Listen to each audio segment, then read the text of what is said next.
we're downtown Toronto. We decided that we're going to do our strength series, Bazooka Strength, powered by Tempus. Build it, hurt, and bombs. Our friend owns the gym. Rosedale. What did I call it? Rose Club. Rosedale Club. Alright, let's go. Enter. Just a small little spot.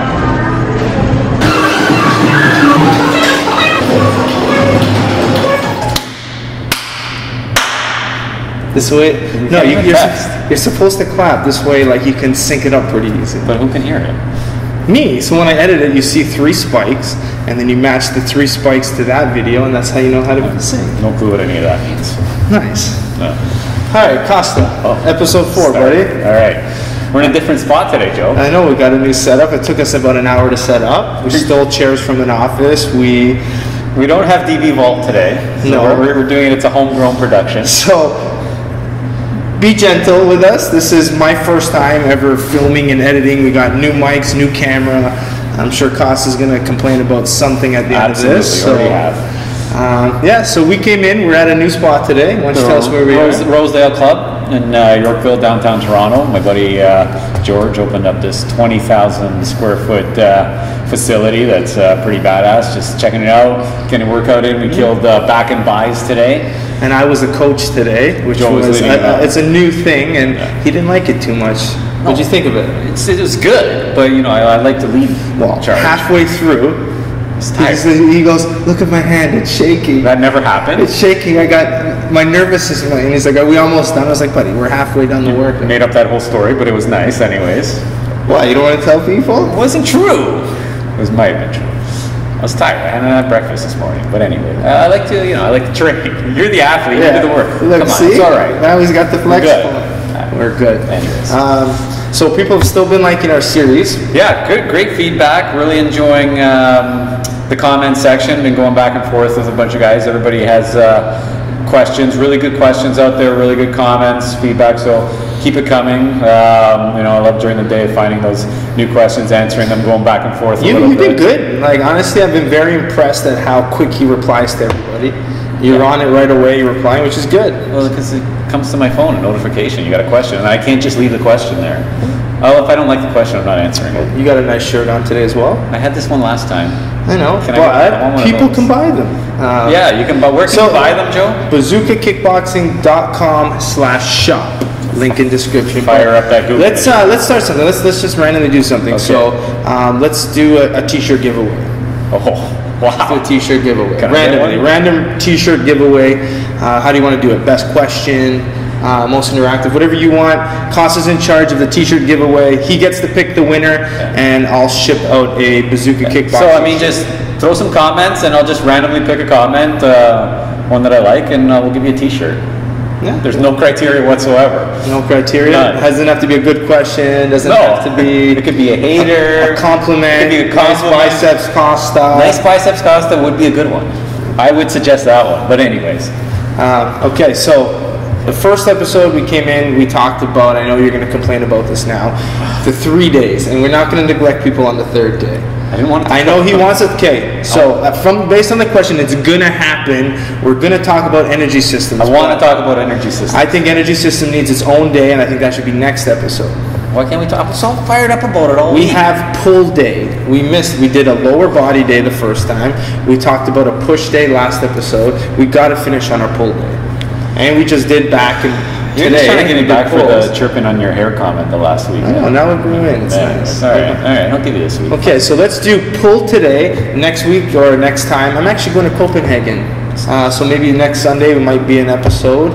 Yeah. Hopefully DB Vault could do it. But yeah, next one should be energy system. And I just posted on Instagram, for those who follow me on Instagram, I posted a video of me doing bag, which was kind of to spark interest. I used the hashtag less running, more bag work.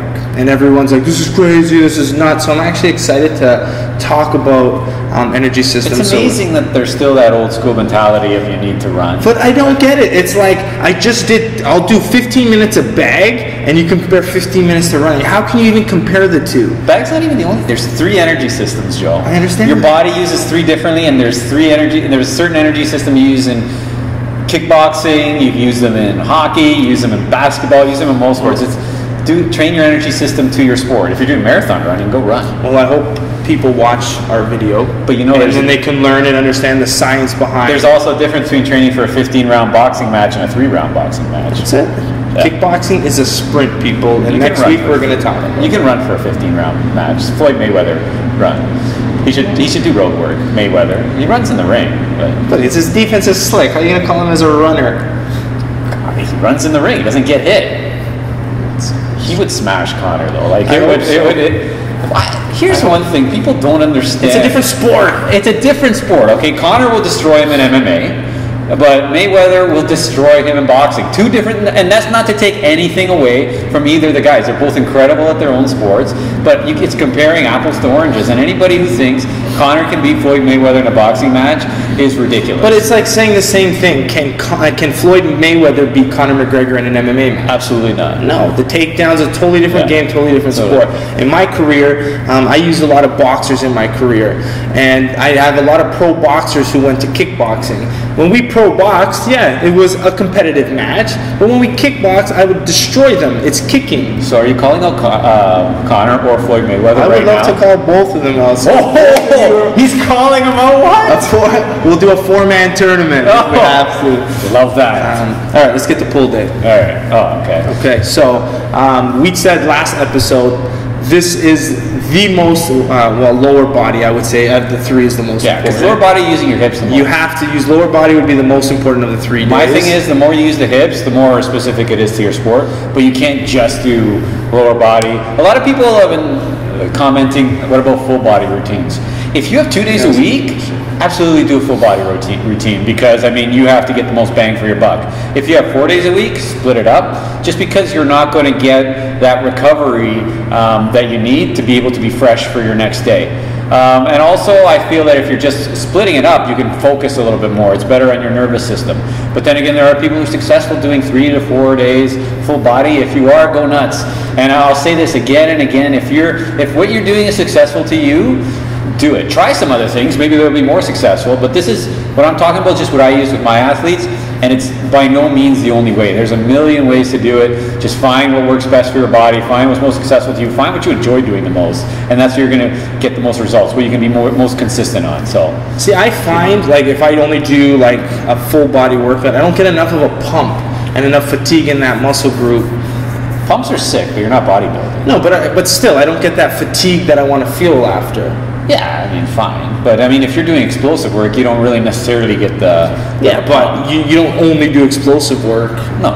But, I mean, strength work, you're not going to really feel that pump. If you're going higher volume, you'll feel pump as a side effect. But, again, it's not like bodybuilding. If you're doing athletic development, you're not chasing the pump, even though the pump feels great. And it feels like you did a great workout. It also depends on what part of your training phase you're in. And I think that's another episode we got to hit on is periodization. Yeah, periodization. Well, periodization would be like a year episode, but we'll narrow it down. Periodization is important because what type of exercises are you doing, how close to your fight, because the ultimate goal is to peak on fight night. What are you training? What muscular systems are you training at what time? It's another thing. We have a million shows. We'll be around for a while, but keep giving me ideas in the comments. Okay, back to pull. Okay, because I want to get this over with, so you don't make me do it next show. Why is pull important? You said it's probably the second most important of the 3. Okay. So pull is important because most people are doing push all the time. Most people who are in the gym, because he looks sick. Yeah, bench press is fun. So we did a bench press, but if you're always pressing, you're now creating a muscular imbalance, okay? So you're hitting your tries, you're hitting your chest, you're hitting your shoulders, but what that does is if you create an imbalance, so let's say your back is gonna get weaker, that opens you up for injuries. You always have to be, you always have to train the opposite. Well, I mean, we're constantly punching forward, pushing, right? So you see a lot of guys, they're rounded with their backs because their backs are weak. They're not pulling, their posture sucks. So, and it also creates a lot of power. Like, the chin-up is the most underrated, one of the most underrated exercises you could do. It's try to do a chin-up. That is a true test of upper body strength. Would you say that is more of because when I think of pull-up, chin-up, I think of old school training. And some of the stuff, old school training, like, don't knock it. Some of the stuff, but it shouldn't be the only thing you do. Those who like work out and just bang out all these pull-ups. But I mean, if you can't do a chin-up, you have no upper body strength. And what happens is when you're doing your lower body work, your hip work, you're creating, let's say, I mean, we're doing kickboxing specific, you're punching, whatever, and you're starting the energy from your lower body, and it's getting lost up here because you have no upper body transfer of force. So a chin-up I use actually as a basic strength measure because it's safe. It's a bodyweight exercise, and it's something that you can compare amongst people. So get your, I mean, chin-ups are very important, but at the same time, mix it up with some progressive overload work. Deadlifts are incredible. So you would start your pull day, because I bet you a lot of people listening would think a deadlift is a lower body day. Deadlifts. But we've always added deadlifts on our pull days. Yeah, and again, some people can't do deadlifts. They have back issues. I'll just trap bar deadlift we always did with you. Does that go back to risk versus reward? Absolutely, because I mean, again, the deadlift is a very specific movement. You do it, there's not much room for error, especially if you start going heavy and you start making a mistake, you're going to hear a snap, crackle, pop in the back, and it's so you're out. It's a compound movement. It's the first exercise. We always did, and I know my back position, which is different for everyone, we did more sumo lifting compared to conventional deadlifting. Yeah, because sumo lifting... Is it just because of my posture we did that? Yeah. Is it more, does it hit the hips more in a sumo? Is that what we're targeting? Definitely hits the hips more, takes the pressure off the hamstrings. Again, so what would you recommend as a first? I would like a trap bar. I would recommend a trap bar deadlift. We did a lot with the guys, and a lot of conventional deadlifting is hard to do. Yeah, I mean, if you know how to do it, great. If you keep doing it, yeah, it's a great lift. But here's a common mistake people make with that trap bar deadlift. They turn it into a squat, a bottoms up squat. So they're sitting they're sitting down into it and pulling up, and they're hitting the legs. Which, if you're doing a bottoms up squat, great. But if you really want it to hit the back, you want to really use that hip hinge and come sit back on it and pull up. Because I remember the way you explained it to me and the way I train someone. If you're on a side profile, your hips shouldn't be going up and down. Your hips should be going more back and forward. Check out a lot of the trap. We should probably do. We'll do a demo of it. We're going to do a demo. This needs a demo. Okay. One day, maybe not today, but someday, because I think explaining it and seeing it are two different things, and I think this one's an important thing for people to see. So I think trap bar deadlift, important to start as a proper deadlift. Hits your back. Then we hit something. What I like to do is a single arm dumbbell row, a croc row. Again, really focus on pulling with your elbows, bending over. A lot of people use a lot of body English on it. Doesn't work well. Focus on pulling with the elbows, pulling up. Really isolate that the lats, the back, and you're not bringing your legs into it. So I like those next. And then third, you got me on. Usually we did more between a pull-up and a TRX row. Yeah, that was an inverted row. That's next. You're jumping ahead. I wanted to say something. You were talking. I wanted to say something. I can't let you talk the whole time. You just sit there. Then it'd be the Costa show. It's a Costa and Joe show. This is a great idea. Well, it's really the Joe and Costa show. I don't know. There was that guy who said I should talk more. That was like 2 episodes ago. You didn't say anything last time. Because I talked a lot. It's nice. Better. All right. We should have a show called It's Nice. Just talk about nice things. It's nice. Like this is a yeah. Nice. What do you think we had a nice that? workout. We had a nice video for everybody. It was nice. It was nice. All right. If you want to see a show called It's Nice, comment. Well, inverted row. Okay, so yeah, so an inverted row, here's a TRX, or you set the rack up and do an inverted row, look them up. They're great because, again, you're countering the press movements that you've done. My phone fell. It's okay, OtterBox, we're good. I saw you try to play it off. I tried to play it off, but we all looked down. It's inverted. It's the opposite of a press. Again, you're doing something completely opposite. And you're working the counter forces. Supinated, which is palm up. Because I find it's easier on the shoulders. Yeah. I find here it ends up being like an almost like a higher. I mean, again, it depends how your body is. If you're comfortable in these. This is more inverted row on a barbell. Yeah, you're grabbing this one. Yeah, the TRX row, I like to do a little twist. And there's so many variations of these that I guess people can look at. Just look to up make it more difficult, because row. even for me, if my feet are on the ground and just doing regular rows, it can be a little bit easy for me. Yeah. So that's when we were elevating my feet on stability balls. Put your foot on a ball, it's that balance. Start with your feet on the ground. Start with a little bit more of an incline. That could be another good video. That'd be a nice video. We'll do that. Because especially for combat athletes, like Costa said, you have to work the opposite from and then I would superset them even with the chin up, because you're I guess it depends what level you're at too. I just want to put in chin ups in there. I like them, Joe. We started talking about how much we like them. Costa used to make us do at the end of our back workouts the 100 rep challenge. Is that still a thing? You still like that? It's something you got to mix it up, and you got to get people. in their mind competing against themselves. So, I mean, something like a 100 rep challenge where you're trying to do 100 chin-ups, proper form, okay? And here's I've seen chin-ups with such bad form. A kipping chin-up is terrible because you're using a lot of body English, you're putting a lot of stress on your shoulder. So when you're doing your reps on your chin-ups, make sure they're 100% proper. And the second you feel like you have to hitch or something, stop, your set's done. And that goes with everything. Do everything with proper form, no body English. You're preventing your injury, you're getting the proper, you're getting the results that you want from it. And I mean, it just makes sense. So I'm big on form. What's so funny? Where's this body English thing coming from? You said it like 6 times. I've seen appropriate. You've said the word body English like 6 times. Body language, body English. So when I think of body English, Costa and I used to go to a club. I was going to say the whole time you're thinking, I was thinking about the club we used to go to. Thursday nights back in the day. That's good. If anyone's been out there, shout out. My question is, okay, this is back to the question. Okay. When you say pull day, we always talk about back, but really it would be something which I want you to explain. It would be more posterior chain. Yes.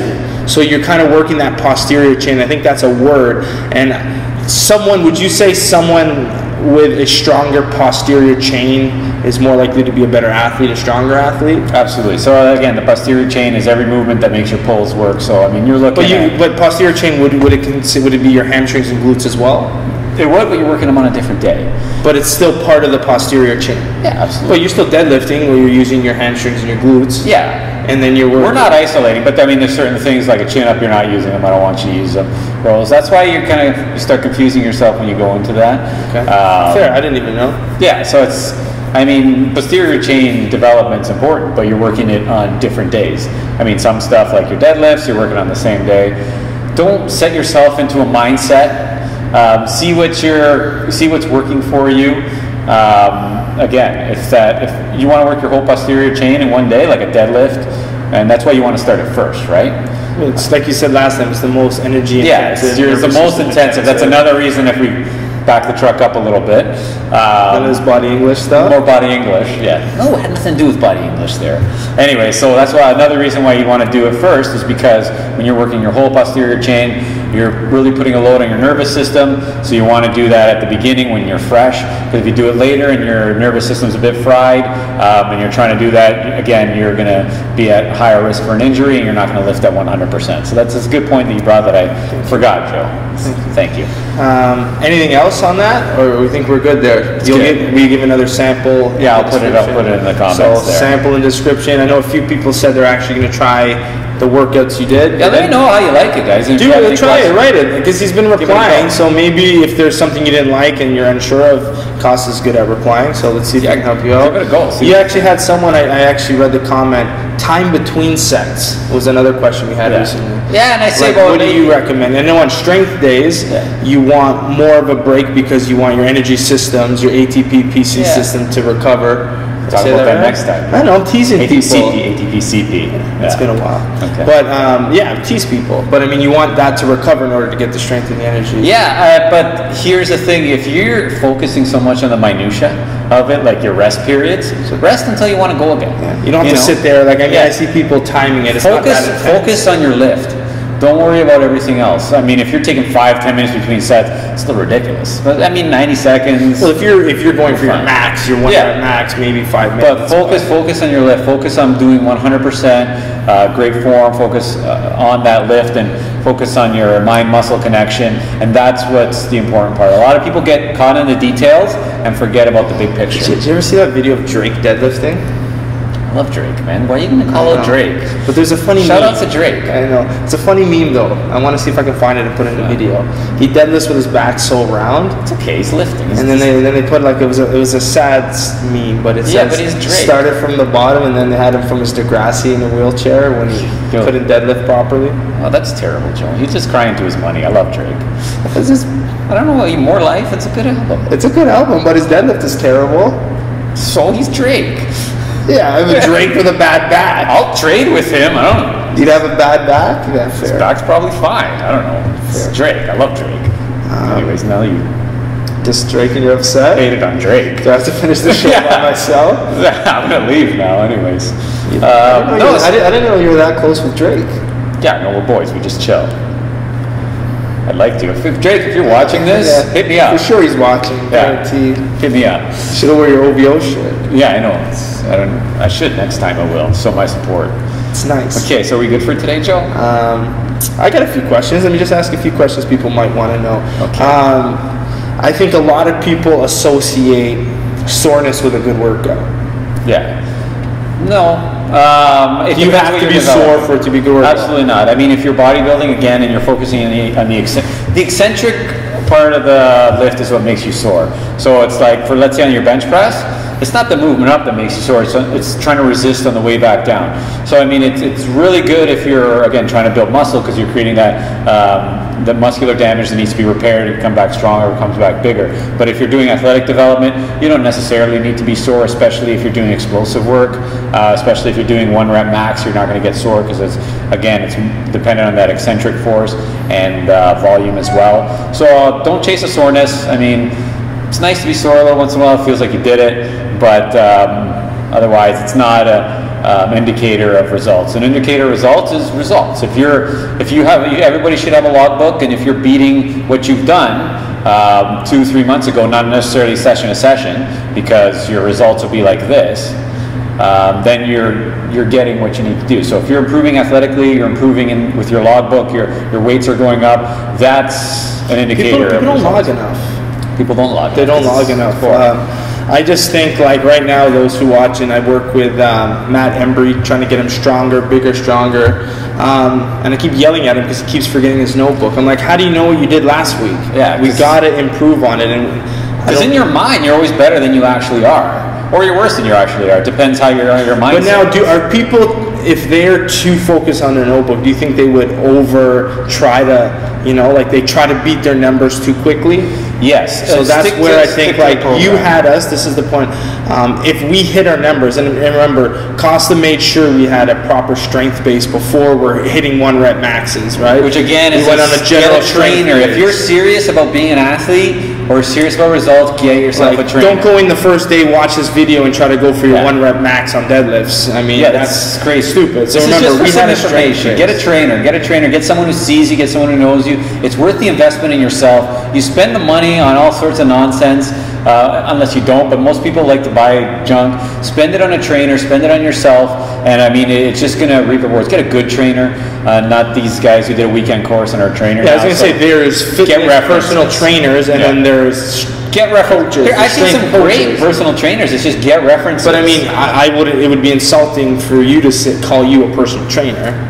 I mean, shout out to personal trainers. They're pretty good, but Joe. No, they are. But some of them, yeah. It's just we're talking about combat sports development, strength coaching. Yeah, get someone who's trained. If you're an athlete, get someone who's worked with a lot of athletes and gotten good results. I mean, if you're looking to do weight loss or bodybuilding, get yourself a personal trainer with references. I think a lot of times what struggles and why people don't is the cost of a trainer. It's an investment. So is going to school. But you're investing in your mind. Why can't you invest in your body? And if you're serious about taking care of this vessel that you have one of, if you care about being healthy, if you care about being able to walk and being vital into your old age. Well, that's, I think it's easy to say when, a lot of these combat athletes are, trying to fight and live for that dream, and then they're paying for boxing coaches, jiu-jitsu coaches. But doctors pay how much to go to school for how many years? Lawyers pay how much? Teachers pay how much? So if you want to be a professional athlete, then that's your education. Or learn and study yourself. You need someone to see it. If you're training, you need someone. It's like you can't learn to be a kickboxer from YouTube, Joe. Like you can unless you watch the Bazooka Kickboxing Academy. It's how can you even? Of course you can learn. Okay, but realistically, you can't be a fighter. It's a great introduction. You guys are lucky that Bazooka Kickboxing Academy. But would you not agree? Someone has to come train with you to become a professional. They can't just see. This is what I try to tell people. People are like, "Oh, you're giving away all this for free. You're giving away your knowledge, your system." I said, "Doesn't matter. I can give you everything I know. You will never be able to implement the system without having me there." No, you need a professional. It's best to have me there because this way I can change those little minor things that make a big difference. And you can see someone, you get in, everyone does stop. But I mean, the videos and stuff, it's great education. Always be educating yourself. But to get to that next level, you need a coach. Like, I mean, the pro athletes who come to me, like they know that you get that in the gym. You're going to get that motivation, whatever, and you're going to also have someone to see what you're doing and have that kind of third third-party outside view where you can't really judge yourself. And everybody, again, I'll put the first video I said, Sidney Crosby as a hockey coach. Come on, you had a coach. You're a world champ. You didn't do it yourself. Yeah, no, you always need. Yeah, so that's I'm big on that. What else? I don't know. I think that's it, Joe. It's been 25 minutes. We're good. Yeah? Yeah. Anything We're thinking else? of doing a podcast. Yeah. Should we do it? No? I think so. No, I like it. I like the podcast idea. We can talk about random things. Things that are nice. The things that are nice. Body English. Body English, yeah. You're going to rewatch it and you're like, I can't believe I said body sports. English. I don't know. I can't believe half of things I say. Well, you're a sports guy. Yeah, we'll talk about sports. You're a sports guy. You run off the record. I know kickboxing. Yeah. So yeah, should we tell the story about off the record or no? Nah, we'll save that for the podcast. If you guys want a podcast, throw it in the comments. We'll put a podcast. It's all about what the people want, Joe. The peoples. All right, I think we're good for this. Sounds week. good. Next week, Energy Systems, promise. Next week. Okay. Done. Deal. Done. You saw it. Here we go. We did it. All right. Peace. We good? Yeah.